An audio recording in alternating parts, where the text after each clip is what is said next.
Quiero compartir con ustedes, compatriotas, hombres y mujeres de nuestra querida Costa Rica,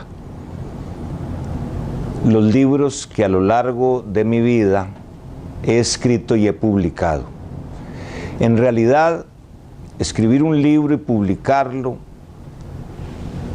en el orden correcto sería tener un hijo, sembrar un árbol y publicar un libro. Son como momentos muy importantes en la existencia de cualquier ser humano. En los años 80 estuve dedicado con mucha ilusión al tema de la informática jurídica y en el 91 escribí mi primer libro, Juristas y Computadoras, donde hablaba entonces del gran impacto que iba a tener la computación en el mundo jurídico. Bueno, a mí se me ocurrió presentarlo en un concurso que había en el Colegio de Abogados.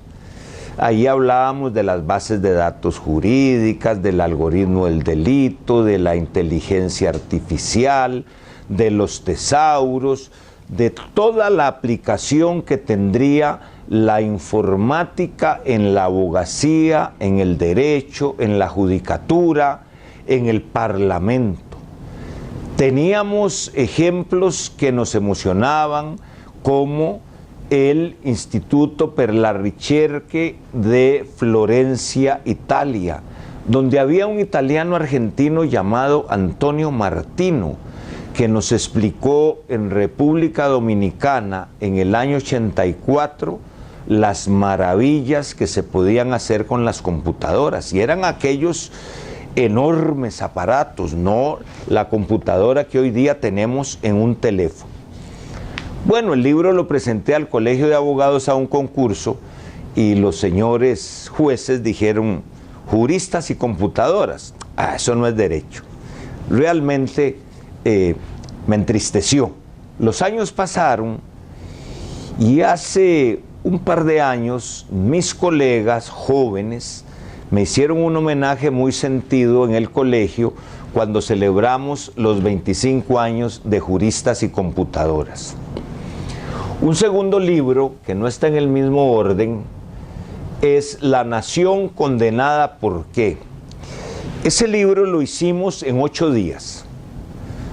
Cuando el diario La Nación y sus periodistas, Eduardo René Ulibarri Bilbao, entonces director, Ronald Moya Chacón, conocido como Ronald Chacón Chaverri, y José David Guevara, actual director del Financiero, resultaron condenados criminalmente por haberme injuriado por la prensa.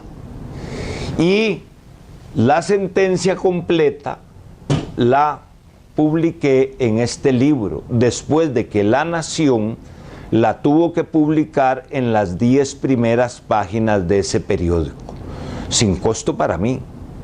Tuvieron además que pagarme 10 millones de colones de daño moral, y eso que el tribunal lo redujo a la mitad porque yo había ejercido el derecho de respuesta, y 2 millones de colones por honorarios. Como al año siguiente publiqué mi libro Los embusteros de la mala fe, 7 años de antiperiodismo furibundo. Ese libro sí me costó muchas noches de trabajo. Ahí hay 10 capítulos, casi 500 páginas, está incluida también la sentencia contra la Nación, donde yo narro desde el caso Chemis, en el que estuvieron involucrados Óscar Arias Sánchez, Fernando Zumbado y otros personajes de Liberación Nacional. ¿Y por qué yo hablo del caso Chemis? Porque José María Figueres me contrató a mí como abogado para acusar a los que escribieron ese libro. Y yo llevé el juicio. Ese es el caso que yo le llevé a Figueres. Yo no lo defendí, yo acusé en nombre de él a quienes habían hecho un libro con un contenido falso y difamatorio.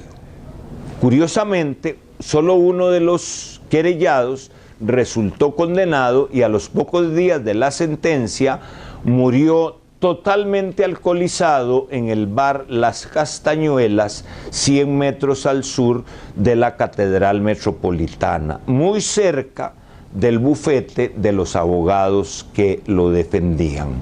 Ese hecho acaeció el 15 de diciembre de 1993. Pero también explico cómo La Nación manejó temas que todavía los cobardes anónimos siguen reproduciendo casi 20 años después. La expulsión de los asaltabancos venezolanos.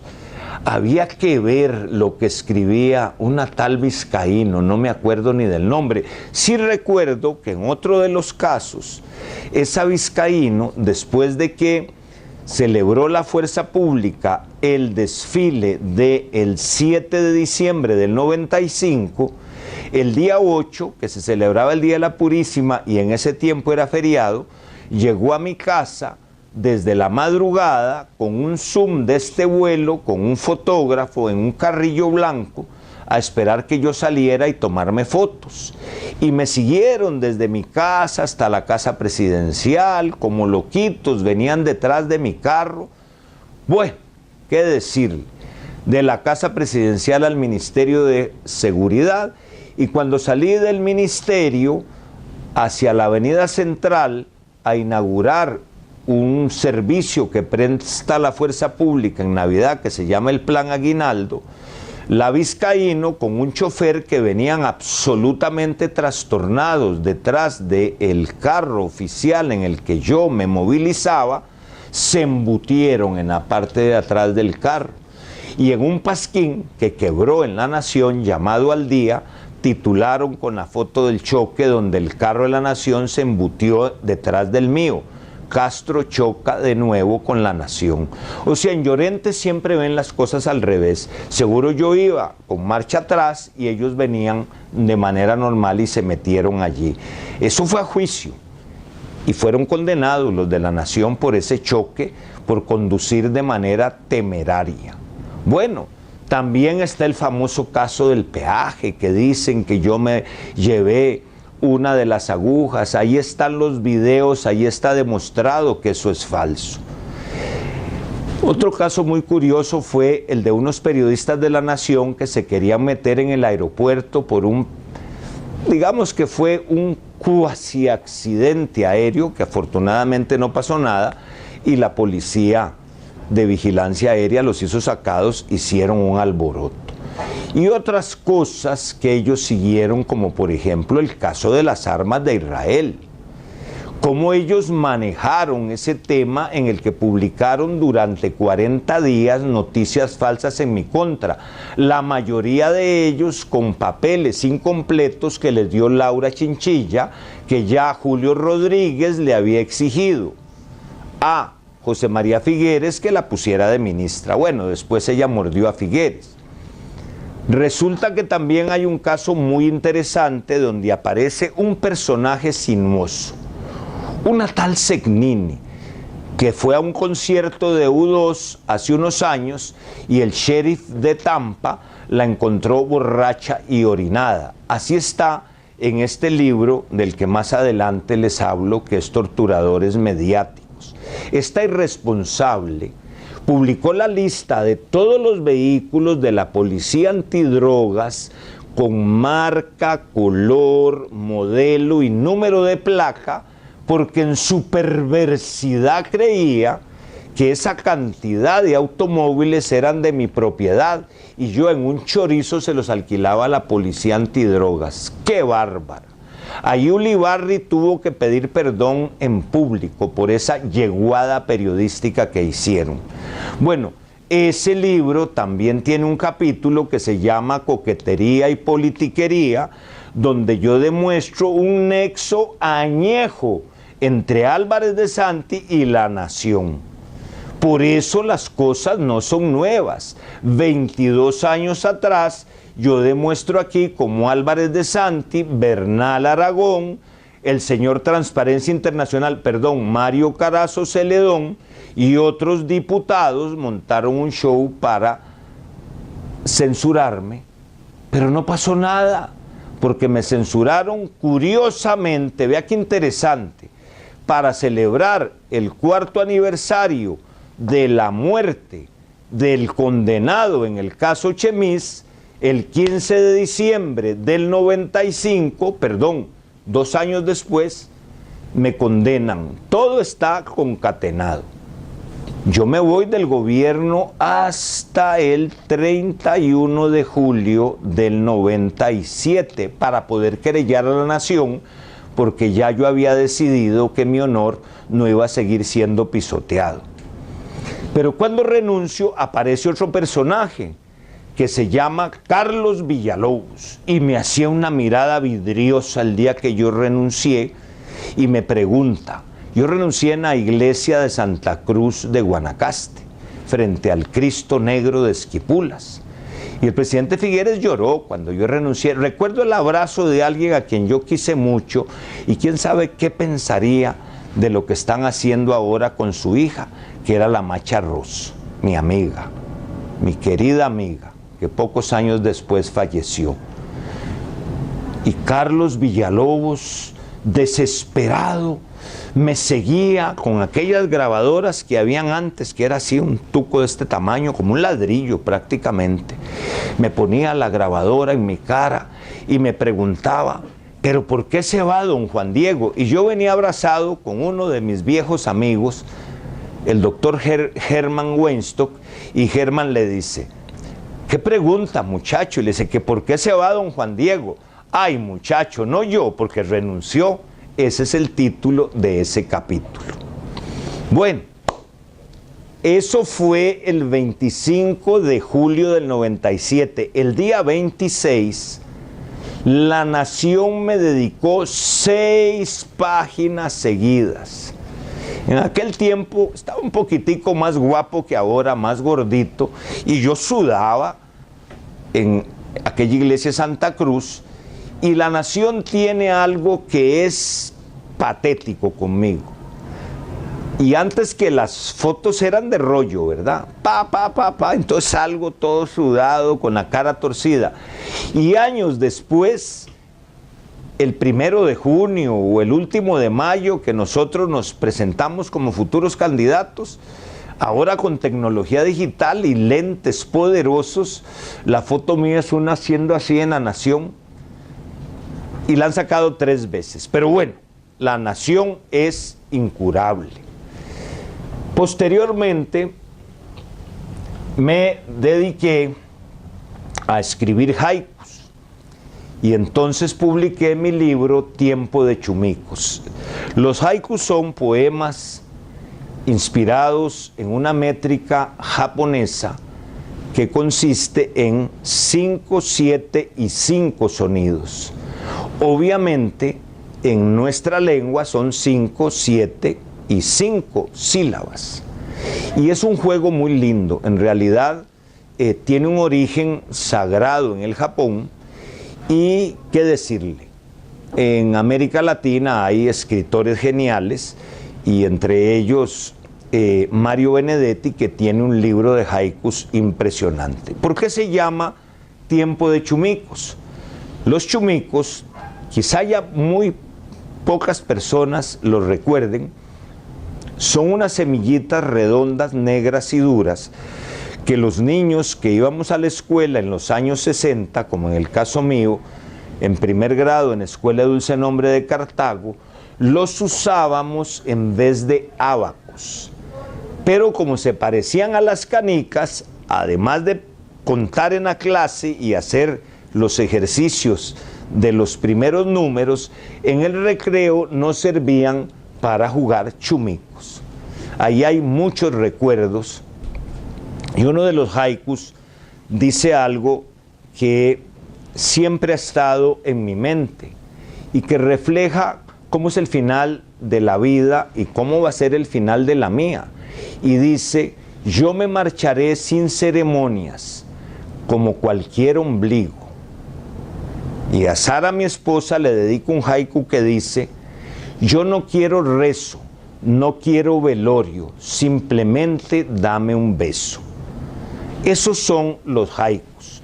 Como quedé un poco picado, después escribí el segundo librito de haikus que se llama Cosecha de Trompos.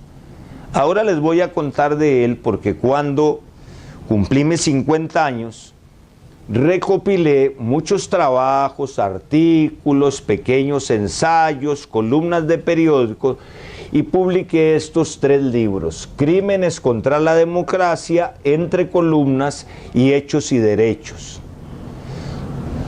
Son muchos artículos, muchos temas, por eso a mí me hace una gracia terrible cuando los charlatanes y los políticos añejos dicen que explique lo que pienso, que cuáles son mis planes, que qué conozco de la realidad del país. Pues francamente, he escrito poco, conozco poco, pero tengo la ilusión y la energía para gobernar en serio y hacer lo que hay que hacer en Costa Rica. Esos 3 libros, como Los embusteros de la mala fe y los de haikus, se vendieron fundamentalmente en la librería Universal. El libro de Cosecha de Trompos tiene unos poemas muy bonitos. Obviamente nadie habla mal de su pan, dedicados a Guanacaste, y un día de estos los vamos a compartir. El libro Vértice de mis hamacas contiene poemas de vida, amor y muerte, y en esos hay unos dedicados a Sara, como todo el libro, y hay otros dedicados a mi hermana Mirta, que se nos fue el 29 de junio de 1993, y otros dedicados a la injusticia y a los paisajes de este país. Y se llama Vértices de mis hamacas porque tiene una foto que mi padre, Luis Castro Monge, me tomó en una hamaca que él había construido con unos mecates y con unas tablitas en uno de los árboles de Las Cóncavas, la finca en donde yo pasé mi infancia. Y papá era muy buen fotógrafo, entonces ahí yo estoy como de 3 o 4 años meciéndome en la hamaca. Y la vida es como una hamaca, hay que saberse mecer, hay que tener paciencia, hay que tener fuerza para levantarse en algún momento y fuerza para echarse para atrás. Yo aprendí muchísimo con los juegos de mi infancia, con los chumicos, con los trompos y con las hamacas, y quise hacer un homenaje a esos juegos increíbles que deberíamos retomarlos, separar un poco a nuestros chiquillos de los tiki tiki tiki electrónicos y que sean por un momento más tranquilos. Este libro, que se llama Carnaval Politiquero, tiene una historia muy simpática porque es un capítulo, una separata de Los embusteros de la mala fe. Yo lo publiqué un día antes de que Antonio Álvarez simulara que el furgón lo había atropellado.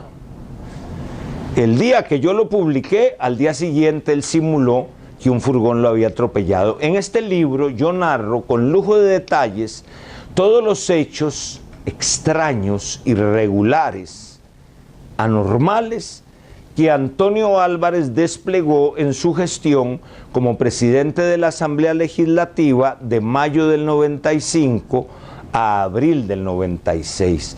Y una de las cosas que a mí me llamaron más la atención es que Antonio prestó el Palacio Azul, el Castillo Azul, donde estaba su oficina, después estuvo otra vez, para que se filmara una película de corrupción y mafiosos. ¿Cómo se llamaba esa película?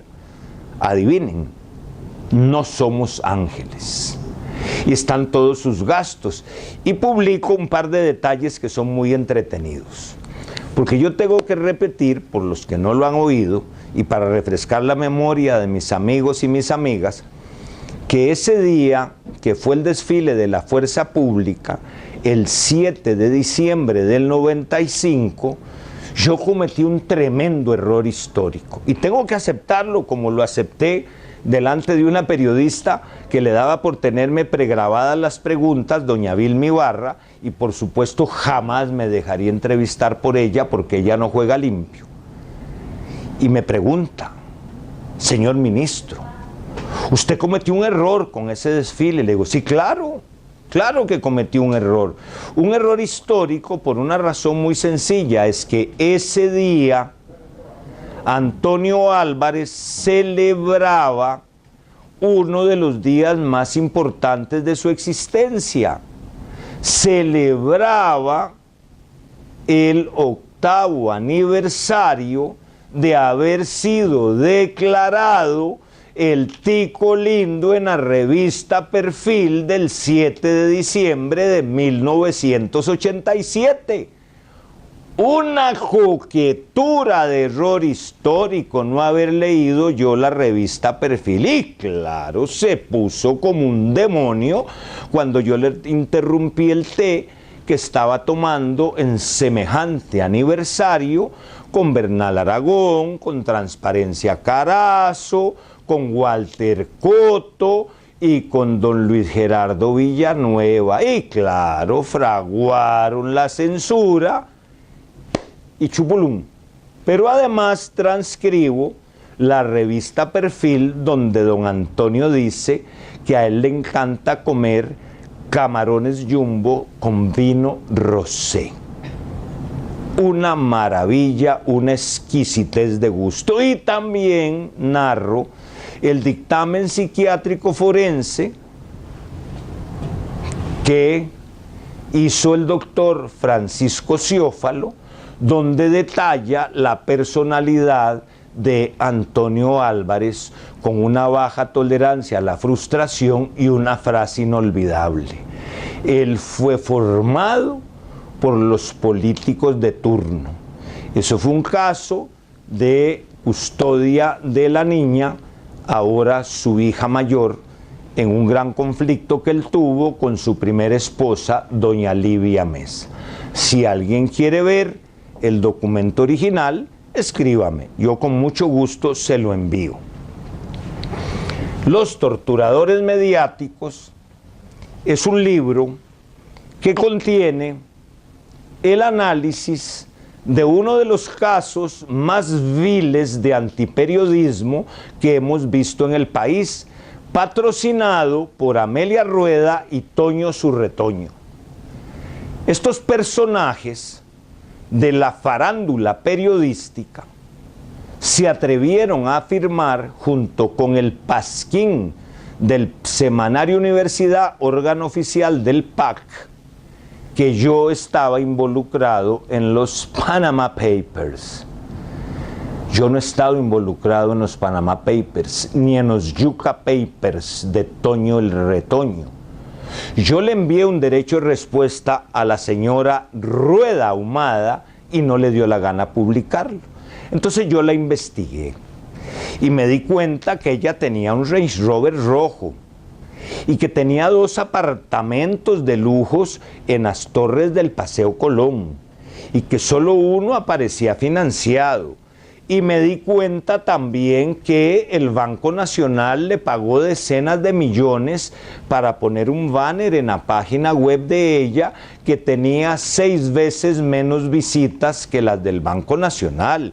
Y me di cuenta que el ICE le pagó 35 millones de colones y que Sarela Villanueva le pagó 7 millones de colones por asesoría en temas de periodismo del género. Y me di cuenta que el BAC le pagaba miles y miles y miles de colones, de millones de colones, para que sacara la publicidad y para que entrevistara al señor gerente de entonces, don Gerardo Corrales. Yo no sé si el momento en que don Gerardo se va y le quitan la publicidad y ella vende el Range Rover rojo están interrelacionados. Y yo no sé si ella tiene un carro o su hijo que tenga que ver con Riteve. O yo no sé si el cuento que contaron tenía que ver con ella, que una vez cazaron en un supermercado una periodista echándose cosméticos en la cartera, o que otra vez de una tienda donde venden electrodomésticos le llegó una licuadora llena de billetes dando vueltas. Bueno, ustedes saben cómo es este país y cuántos cuentos circulan, pero este libro, que también está a la venta, creo que en este momento en Librería Levan, no estoy haciendo propaganda, pero si alguien lo quiere, también se lo puedo regalar, para que conozcan bien a Amelia Rueda y a Toño Surretoño. Estos otros, Cosecha de Trompos, Tiempo de Chumicos y Vértices de mis hamacas, son la segunda edición de mis poemarios. Yo quería compartir con ustedes este momento, contarles un poco acerca de mis publicaciones y decirles que yo he dedicado mi vida entera a disfrutar de mi profesión, a disfrutar de la vida, a disfrutar del amor de mi esposa, a ser un hombre libre y de buenas costumbres, que tiene compromisos muy claros, que tiene un compromiso de luchar a muerte contra la codicia y la avaricia, que tiene un compromiso de enfrentar valientemente a la hipocresía y que tiene otro compromiso de ayudar hasta donde sus fuerzas lo dejen a acabar con la ignorancia. Muchísimas gracias por prestarme su atención.